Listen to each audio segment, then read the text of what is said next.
Wahyu pasalnya yang ketiga ayat 14 sampai 22 kita menyimak bacaan Alkitab ini.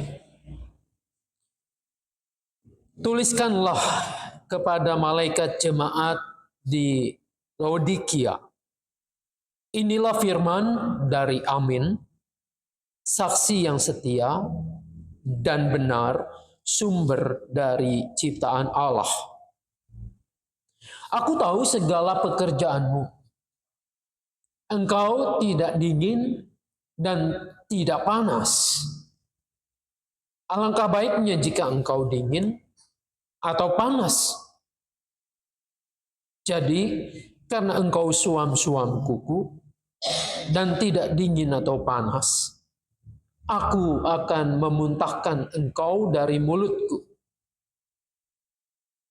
Karena engkau berkata, aku kaya, dan aku telah memperkayakan diriku, dan aku tidak kekurangan apa-apa. Dan karena engkau tidak tahu bahwa engkau melarat, malang, miskin, buta, dan telanjang, aku menasihatkan engkau supaya engkau membeli dari aku emas yang telah dimurnikan dalam api, agar engkau menjadi kaya, dan juga pakaian putih supaya engkau memakainya, agar jangan kelihatan ketelanjanganmu yang memalukan. Juga minyak untuk melumas matamu, supaya engkau dapat melihat. Siapa yang kukasihi, ia kutegur dan kuhajar. Sebab itu, sungguh-sungguhlah dan bertobatlah. Lihat, aku berdiri di depan pintu dan mengetuk. Jikalau ada orang yang mendengar suaraku dan membukakan pintu, aku akan masuk menemui dia dan makan bersama dia, dan ia bersama aku. Siapa yang menang, ia akan kududukan bersama aku di atas tahtaku, sebagaimana aku pun telah menang dan duduk bersama Bapakku di atas tahtanya. Siapa bertelinga, hendaklah ia mendengarkan apa yang dikatakan Roh kepada jemaat-jemaat. Sampai di sana yang berbahagia yang mau mendengarkan firman Allah, belajar dan melakukan firman ini dalam hidup sehari-hari. Jemaat Laodikia, suam-suam kuku. Apa sih yang dimaksud dengan suam-suam kuku? Kukunya suam-suam, airnya, emang kuku ada airnya? Enggak panas juga, enggak dingin juga. Ya, tadi sepintas kita dengar dari kata pembuka itu ya. Ini merupakan ungkapan atau idiom yang menggambarkan orang yang tidak sungguh-sungguh, orang yang tidak semangat, orang yang tidak antusias, setengah hati. Dalam konteks jemaat Laodikia ini tidak semangat, tidak sungguh-sungguh, tidak sepenuh hati dalam kehidupan beriman. Sambil lalu saja mereka percaya, mereka beribadah, tetapi nggak ada gregetnya. Bisa nggak kita mengalami kehidupan yang seperti itu? Bisa nggak kita beriman tetapi tidak sungguh-sungguh? Tidak serius? Jawabannya mungkin kalau ditanya di gereja, harusnya nggak begitu. Harusnya semangat, harusnya antusias. Harusnya kita betul-betul teguh berpegang pada iman kita, dan iman itu kan perlu dibuktikan dengan perbuatan nyata. Tapi kalau kita mau jujur, kadangkala suam-suam kuku itu menghampiri kita. Kita loyo, tidak lagi bersemangat, tidak lagi sepenuh hati mengerjakan tugas pelayanan. Ibarat handphone yang sudah lowbat, yang perlu untuk dicas kembali. Faktor penyebabnya ada banyak. Masing-masing orang bisa mengalaminya. Ada yang karena interaksi dengan orang lain lalu merasa tersinggung. Perkataannya menusuk hatinya. Ada yang merasa diperlakukan tidak baik. Ada juga yang tidak diucapin terima kasih atas segala jerilela pelayanannya. Pendek kata, macam-macam yang bisa membuat orang tawar hati, yang membuat orang suam-suam kuku dan tidak serius dalam tugas panggilannya ini. Nah, bagaimana kondisi jemaat di Laodikia sehingga Tuhan Yesus menegur, kamu suam-suam kuku, tidak panas, tidak dingin, maka kamu akan kumuntahkan dari mulutku. Kamu tidak serius, kamu tidak antusias, kamu setengah hati dalam pelayanan, dalam beriman. Teguran ini sebenarnya Tuhan sendiri menegaskan, bukan karena Dia tidak mencintai. Teguran itu bukan untuk menghina, merendahkan, atau mematikan. Kan ayat yang kita baca tadi jelas, ayat 19. Siapa yang kukasihi, ia kutegur dan kuhajar. Bayangkan ya, orang yang dikasihi Tuhan itu pasti tidak dibiarkannya melakukan apa yang tidak tepat, melakukan apa yang tidak serius, melakukan segala sesuatunya dengan sembarangan saja. Jadi kalaupun Tuhan menegur kita, itu harus ditempatkan pada posisi itu. Bukan karena kita tidak disayang lagi Tuhan. Justru karena kita dikasihi, kita disayang oleh Tuhan. Sama seperti orang tua kan. Orang tua ketika melihat anaknya bandel, anaknya mau karep sendiri, semau gue, pasti akan mengingatkan, menegurnya. Nah, teguran Tuhan kepada jemaat-jemaat, 7 jemaat di kitab Wahyu ini adalah dalam kerangka itu juga. Untuk memperbaiki, untuk mereka serius di dalam kehidupan beriman. Lalu apa yang terjadi dengan jemaat Laodikia ini? Laodikia itu adalah sebuah kota yang terletak di Asia Kecil. Ya, beberapa hari ini kita sudah tahu bahwa 7 jemaat itu letak yang sekarang itu di Turki. Ini jemaat yang terletak di lembah Lisus. Di lembah Lisus itu ada beberapa kota, antara lain Hierapolis, lalu kota Laodikia ini sendiri, dan kota Kolose. Pasti yang terakhir itu sudah sering kita dengar. Kolose. Menarik ya, ini tetangganya. Para ahli mengatakan bahwa Laodikia ini adalah hasil dari penginjilan, pemberitaan Injil yang dilakukan oleh saudara-saudara mereka di Kolose. Satu lembah itu, kota-kotanya ini berdekatan. Kurang lebih Kolose ke Laodikia itu jaraknya 12 mil, sekitar 18 kilo. Jadi tidak jauh.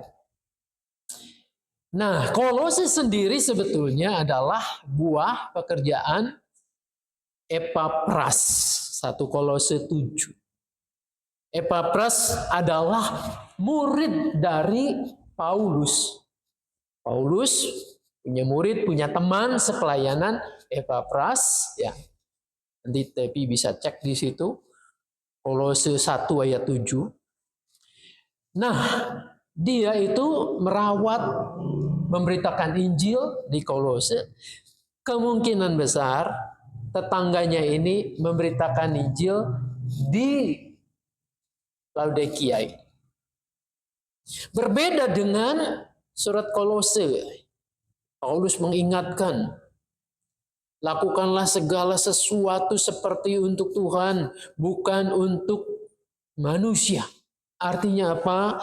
Mereka dididik sejak awal Kolose ini untuk hidup mereka betul-betul sepenuh hati mengerjakan segala sesuatu itu untuk Tuhan, bukan untuk manusia, bukan untuk pamer-pamer saja. Tetapi yang terjadi justru Laodikia enggak begitu. Yang terjadi pada saat kitab Wahyu ini ditulis kurang lebih tahun 70, tahun 80, 85. Nah, kaisar yang pada saat itu berkuasa adalah kaisar yang bernama Domitianus. Domitianus ini berkuasa. Apa wataknya? Bagaimana karakter Domitianus ini? Domitianus ini adalah kaisar yang menyatakan dirinya, aku adalah dewa. Ya, memang banyak kaisar yang dipandang, dipercaya, atau disembah sebagai dewa atau anak dewa. Namun lazimnya kaisar-kaisar ini disembah, diyakini sebagai dewa itu kalau udah mati. Kalau sudah tidak ada, dibuatkanlah patungnya, orang-orang suruh menyembahnya, inilah pelindung kita, dewa kita. Tapi Domitianus lain. Ketika ia masih hidup, ia menganggap aku dewa kalian. Konsekuensinya apa? Karena wilayah kekuasaan itu besar, maka seluruh wilayah kekuasaan Roma, termasuk ini, Laodikia, Turki, yang pada saat itu dikuasai oleh Kekaisaran Roma, harus mengikuti apa yang dimaui oleh kaisar ini. Nah, jadi mereka harus menyembah kaisar. Tapi masih ada baiknya ini kaisar Domitianus. Dia mengecualikan orang-orang Yahudi. Aku tahu kalian punya Allah sendiri. Aku tahu kalian hanya menyembah satu Tuhan. Maka untuk itu kamu tidak usah ikut-ikutan. Tidak menjadi masalah. Ada kelonggaran. Bagaimana dengan orang Kristen? Yang oleh orang Yahudi ini dipandang sebagai sekte atau bidat atau sempalan dari agama Yahudi. Untuk orang Kristen, karena ini juga bagian, ya, Domitianus itu memandangnya orang Kristen awal bagian dari agama Yahudi. ya sudah, tidak masalah. Orang Kristen juga tidak usah ikut-ikutan menyembah dewa, menyembah kaisar. Sampai di sini kan aman ya. Aman untuk orang Kristen tetap percaya. Masalahnya yang terjadi karena pemberitaan Injil yang efektif, yang baik, tidak hanya orang-orang Yahudi yang menjadi Kristen. Tapi ada banyak orang-orang di luar Yahudi yang menjadi Kristen, yang menjadi percaya kepada Tuhan Yesus. Yahudinya makin lama jadi makin sedikit. Sama, kalau gereja GKI dulu namanya Tionghoa Kitok Kahwe. Di Jawa Barat, Tionghoa Kitok Kahwe Uhui, Jawa Barat. Di Jawa Tengah, Tionghoa Kitok Kahwe Uhui, Jawa Tengah. Jawa Timur begitu. Dari bunyinya, ini bukan gereja suku yang ada di Jawa. Suku Sunda, suku Jawa bukan itu kan. Tapi suku Tionghoa. Namanya juga Tionghoa Kitok Kahwe. Tetapi perkembangan kemudian gereja kita menjadi atau berganti nama Gereja Kristen Indonesia. Jadi memakai nama itu. Maka setiap orang yang ada di Indonesia ini menjadi keluarga gereja kita. Lambat laun di beberapa tempat orang Tionghoanya jadi dikit, malah jadi minoritas. Yang terjadi di Laodikia itu begitu. Mula-mulanya yang Kristen itu adalah orang Yahudi. Makin lama, makin sedikit orang Yahudinya. Lalu yang terjadi, yang banyak itu orang-orang Romawi, Yunani. Karena ini kota jalur perdagangan, maka banyak orang-orang lain juga di sekitar situ yang lokal menjadi percaya. Maka kebijakan yang tadinya orang Kristen dibolehkan untuk beribadah kepada Tuhannya, tidak usah menyembah dewa atau menyembah kaisar, sekarang mutlak. Karena kamu kan bukan Yahudi. Karena kamu kan orang lokal di sini. Maka semua harus berlaku. Semua harus menyembah dewa-dewa itu. Termasuk kaisar yang menganggap dirinya Domitianus itu, aku adalah dewa bagi kekuasaanku ini. Lalu dampaknya seperti apa ketika orang Kristen berhadapan dengan tuntutan kaisar ini? Jelas kalau yang tidak mau ikut aturan kaisar, maka dipandang kamu subversif, kamu memberontak terhadap negara, maka harus ditumpas, harus diselesaikan. Tidak hanya dipenjara, tetapi ancamannya adalah maut, penganiayaan. Akibatnya yang terjadi apa? Nah, kebetulan di Laodikia ini tadi kan disebutkan, ya, disebutkan dalam ayat bahwa ayat 17, karena engkau berkata, aku kaya dan aku telah memperkaya diriku dan aku tidak kekurangan apa-apa. Ini jemaat kaya. Jemaat yang tidak kekurangan apa-apa. Nah, kekayaannya dari mana? Ini kan jalur perdagangan di Lembah Lisus ini. Jadi mereka tuh banyak saudagar, para pedagang yang kaya yang menjadi Kristen ini. Bayangkan jemaat yang kaya. Jemaat yang tidak kekurangan apa-apa. Jemaat yang ideal. . Tiba-tiba kaisar mengatakan, kalian harus menyembah aku sebagai dewa. Disinilah mereka mulai bimbang. Bagaimana mempertahankan imanku? Kalau aku bertahan dengan imanku, kalau aku tidak menyembah kaisar, maka aset-asetku ini pasti akan mengalami hambatan. Aku tidak lagi akan bisa menghasilkan uang.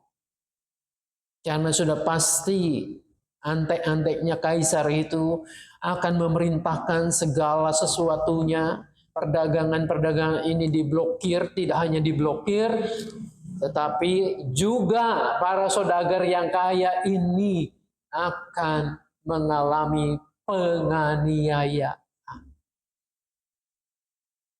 Nah coba, kalau kita yang jadi saudagar kaya, tinggal di Laodikia pada saat itu, mau milih mana? Usahanya lancar, kekayaannya terus menjamin kehidupannya, atau memilih ikut Yesus? Konsekuensinya usaha tutup, kitanya dianiaya. Kalau ngomongnya nanyanya di gereja sini pasti kita mengatakan, oh tetap saya akan beriman, tetap akan setia kepada Tuhan, tidak meninggalkan iman. Betul, kalau di sana ya realistis lah. Kita masih hidup, masih membutuhkan uang, masih membutuhkan fasilitas. Maka ya sudahlah, agama itu formalitas aja. Ya kalau nanti lihat suasana, kalau kaisar lagi menurunkan tentara, maka kita akan tinggalkan dulu deh ibadah. Kalau mereka berpatroli, kita tiarap dulu. Kita tidak sungguh-sungguh.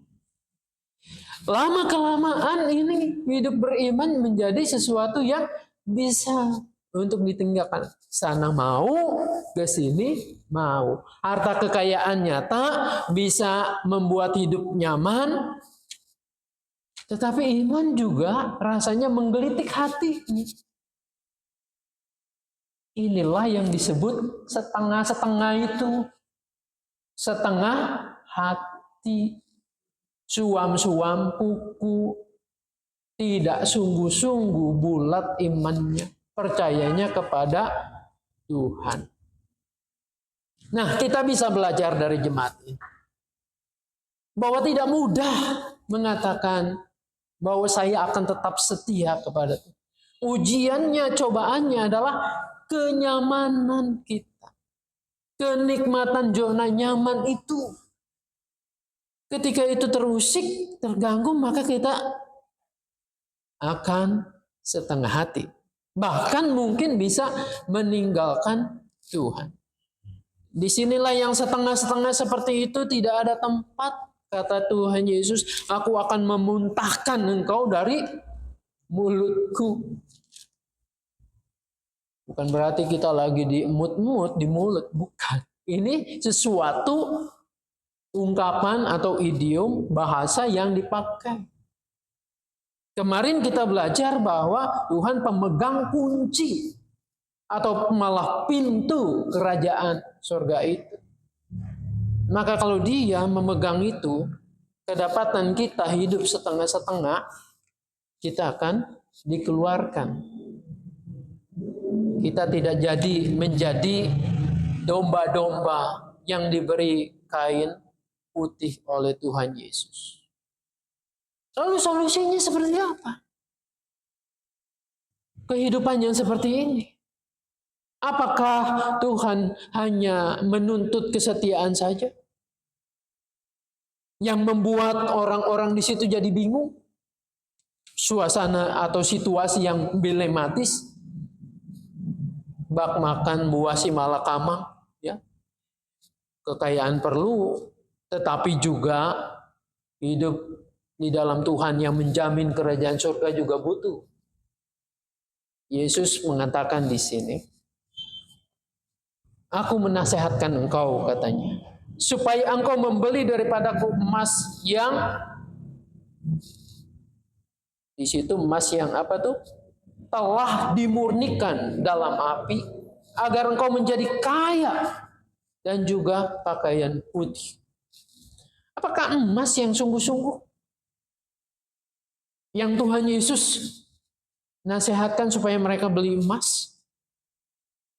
Emas yang dimurnikan ini itu mengingatkan iman yang telah dimurnikan. Bapak Ibu ingat Injil Matius 6 ayat 33, carilah dahulu kerajaan Allah dan kebenarannya, maka semuanya akan ditambahkan kepadamu. Jadi meskipun mereka mengaku, aku kaya, aku punya segala sesuatu, tidak kekurangan apapun, di hadapan Tuhan kamu itu telanjang. Kamu itu memalukan. Tidak punya apa-apa. Tanpa punya iman. Ketika imanmu teguh, maka engkau akan menemukan siapa Yesus itu. Yesus yang adalah tanda petik emas tulen itu. Perumpamaan Yesus yang lain adalah ketika ada seorang tukang kebun sedang bekerja di ladang, punya orang lain, menggali, terus mendapatkan harta terpendam.